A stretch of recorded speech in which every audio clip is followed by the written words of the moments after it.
Hi guys, good evening, magandang gabi, assalamualaikum, tawi-tawi, Sulu and Basilan. So nagbabalik na naman ako. So ito is bago lang ako nagbalik sa pagbablog. Dumating na pala yung binili kong in-order ko sa TikTok na bike, yung Anchi, yung parang Japanese style siya. So ito, unbox natin para matry natin. Kaso lang medyo nagsisi ako, dapat mountain bike pala yung binili ko. Pero inshallah, mga next year na siguro magbili tayo ng mountain bike kasi mahirap to sa paahon. At saka mahirap siya guys kasi single speed lang siya. Pang patag lang siya. Pero okay na rin to, dadalhin ko sa mga island. Pero yun na nga, nahihirapan tayo lalo na sa Bungaw, mataas yung mga parang mahirap talaga maglakad talaga tayo pag mapaahon siya. Pero at least okay na rin, may basket siya. Pang lang talaga siya, low land lang siya, hindi siya pwede sa mga matataas na terrain.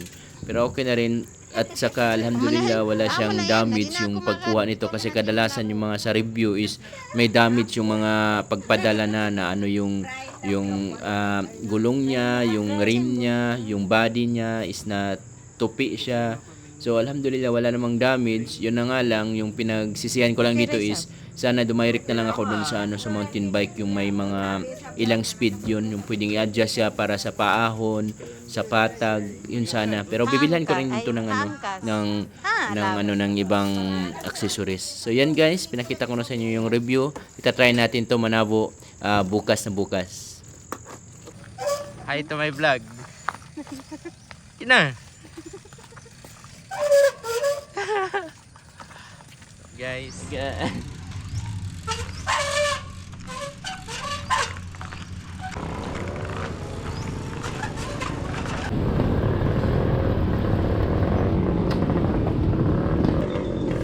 so far guys, alhamdulillah sobrang goods naman yung bike, sobrang gaan niya. Yun na nga lang yung sabi ko na nga, yung disadvantage dito is yung paahon kasi nga single speed at saka don't know kung ilang yung sprocket nito sa likuran, parang 16 lang yata, dapat 20 siya tapos 36 sa front niya. Siguro yun yung gano yung the best na na set niya. Pero sa ngayon, yan na lang muna, wag muna tayo magpalit-palit. Magtipon na lang muna para sa mountain bike yung sulit talaga yung 10,000 plus or 20,000 or 30,000 goods na yun na mountain bike. Investment na rin yun para pag travel. Sa ngayon, ito lang muna, dadalhin natin sa Sulu, sa mga Basilan, sa mga island. Sa Buanga, pwede rin dalhin para bilan natin ng palitan natin ng sprocket kung madala natin. So yan guys, manabo tayo. Parang tabo ngayon is parang kulang yung tao kasi nga nung Ramadan is Friday yung tabo. So ngayon nanibago yung tao, bumalik siya sa Saturday. Konti lang yung tao ngayon pero babalik din to sa dati na hindi tayo makadaan dito. Yung mga sa vlog ko, dabi yung tao at saka dabi yung magtitinda. Sa ngayon parang konti lang muna pero babalik din to. So yan guys, ito yung live ko dito sa Panglima Sugala. Ito yung every Saturday na tabo, share ko sa inyo. Napakaganda din yung bike ko guys kasi lagyan ko ng GoPro ganyan. Hindi na ako maghawak sa GoPro. Papakita ko sa inyo yung quality mamaya sa GoPro, kaso lang against the light siya. So ayan guys, normal life, sobrang mura ng mga bilihin dito. Yung mga taga Bungaw pupunta sa dito sa Panglima every Saturday yan. Sa ngayon siguro hindi masyado maraming tao kasi wala ko na hindi siya nag-traffic. Pero marami yung mga paninda guys, mga mura dito. Yung mga nagtitinda dito is mga samal or mga badjaw. Tapos napaka-fresh ng isda dito. Magdala ka lang ng ice cheese or box para i-ice mo. Sobrang sarap. Sobrang fresh ng mga paninda dito, mga seafoods lahat meron dito. Basta seafoods dito sa Panglima, Sugala, sa Bato-Bato, every Saturday marami yan dito. Meron din silang, yan yung palengke nila, yung public market nila, maliit lang siya. Pero pag Saturday, sobrang dami ng paninda dito, isda, klase-klase, basta seafoods, marine products, meron siya. So ayan guys, ito yung kuha ng GoPro ko na nasa ibabaw ng bike. Kinabit ko lang. Maganda tumagamit to guys kasi instead na ipopokus natin yung dadalhin natin yung camera, hawakan natin dito, less hassle na ilagay mo lang sa bike, magbili ka lang ng accessories. Meron na akong accessories yung para sa motor ko, transfer ko dito sa bike ko kasi yung motor ko hindi ko pa nakuha yung motor ko. So ayan guys, against the light lang dito, pero goods naman yung quality pag lang talaga yung araw. Yung GoPro lang naman is yung disadvantage niya is yung madilim. Pero pag maaraw siya, sobrang ganda yung kuha ng GoPro, para siyang iPhone din. At saka maganda yung weather. Basta hindi lang siya mag-against the light. So ayan guys, ito yung mga paninda dito. Yan yung mga paninda. Hindi na ako nagtanong-tanong. Isda lang yung bibilhin ko dito. Meron ng basket, hindi na ako mahihirapan. So matatry natin yan mamaya. Dito pwede kang magbili ng ano. Tapos may anuhan pa sa likod. Pwede kong paglagyan sa likod kung may sakaling mabibilhin. Maganda kung nakadala ako ng box sa likod para i-ano ka lang doon. Itali ko na lang. Hindi na. Pero isda lang naman yung bilhin ko at saka gulay. Yan lang naman yung bibilhin natin.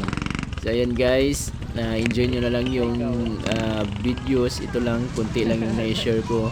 At saka sa susunod, asahan nyo makapokus na ako sa, hindi makapokus, maka-vlog na rin tayo kasi tapos na rin ako sa mga trabaho kasi sobrang busy. Sa ngayon, holiday, meron tayong time na mag-vlog.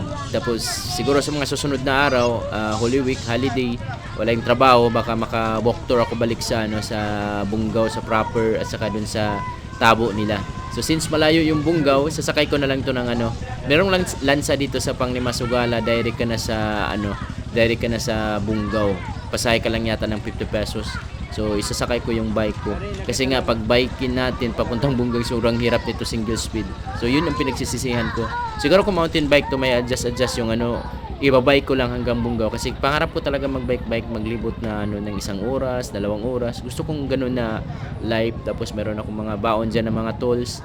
Ito parang disadvantage so pag malayo, pag pang town lang to, manabok ka or ano. Hindi to pwede sa mga long rides or sa mga 30 minutes rides or mga basta above 10 minutes rides, basta malayo. Hindi siya pwede. So yan guys, yung mga isda, marami tayong mga vlog dito. Sana maisipan ng government din dito na na iayos yung ganitong tabo-tabo at saka luwagan nila, tapos i-develop yung mga tindahan para gawin siyang tourist spot na rin every siguro kung mayroong makaisip na ganun, maganda yun na strategy para mag-attract yung mga tourists at saka yung mga vloggers. Marami dito nag-visit. Pag mag-visit ka ng Tawi-Tawi, hindi kompleto yung Tawi-Tawi mo pag hindi ka makatabo dito sa sa Panglimasugala. Dito may sambi dito, kung meron kang mga goods pwede mong i-exchange sa kanila yung isda, palitan mo ng bigas or yung kamuting kahoy, yung flour, yung terigo, pwede mo silang mag-exchange ito. Kung yung may lahing ka, yung niyog, pwede mong exchange ito. Equivalent sa price sa isda nila. Walang timbang-timbang dito. Lang, tumpok-tumpok lang. Pwede ka magbili dito. So yan guys, enjoy na lang the rest ng mga video. Saan nyo sa susunod maka-upload na ako. Parang na-listen na yung trabaho ko. Na busy lang talaga ako, especially meron din akong yung final ko sa masteral. Yun ang nakakaano sa akin kasi nag-i-study din tayo, baka ma-question tayo sa pag-defense. So yan guys, enjoy nyo na lang. Maraming salamat din pala sa mga patuloy na namimiss yung mga vlog ko. Salamat sa inyong mga support. Huwag kayong magsawa mag-support sa akin. Support nyo lang yung channel ko. Shout out sa inyong lahat. Hindi ko na isa-isa pag-mention kasi nga ang daming mga nagmamahal pa rin sa channel natin kahit hindi na tayo naka-vlog. Asahan nyo sa susunod at tuloy-tuloy yung pag-vlog natin. So yan guys, enjoy!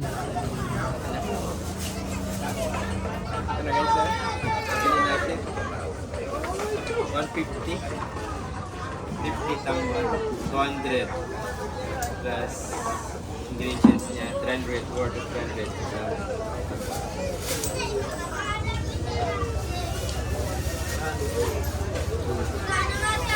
basket goods na pang tabo. Ayun na Kaiman.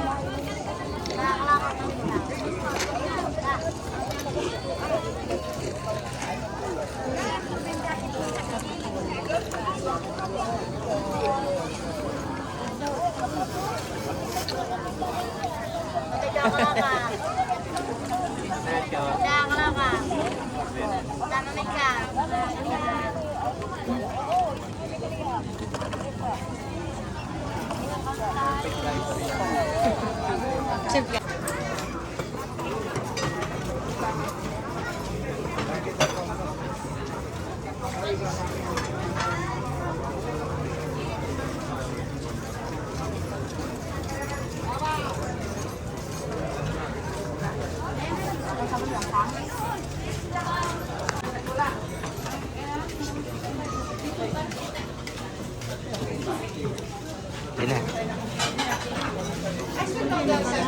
Ha? June 9, Log Pastil.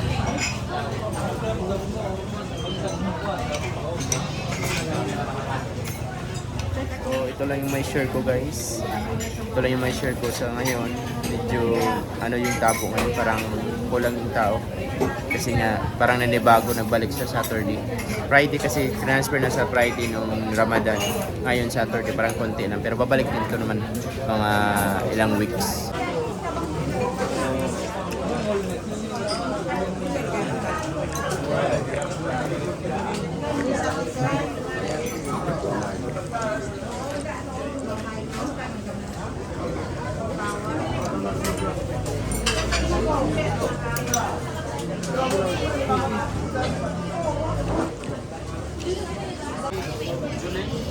Upat. Upat pastil. 3 itlog. 3 bangbang. Ewan ko. Sprite. Oh. Ayun na.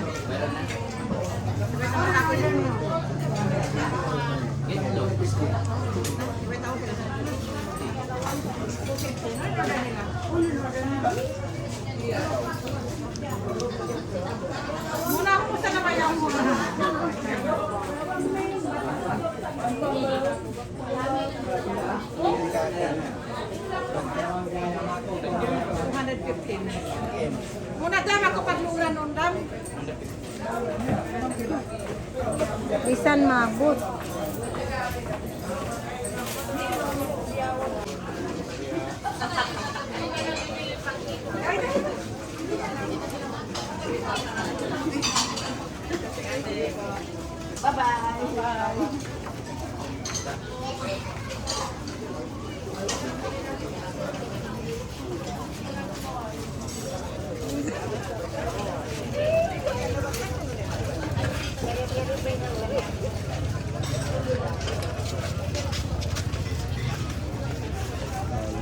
Nagkanda.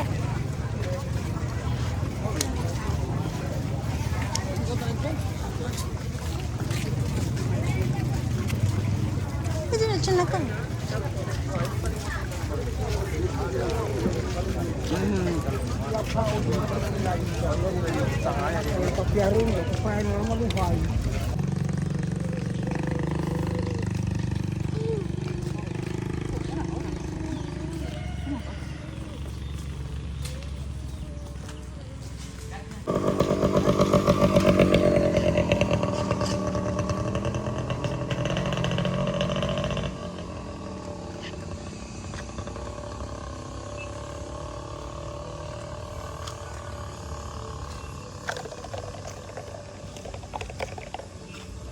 Kid kanda.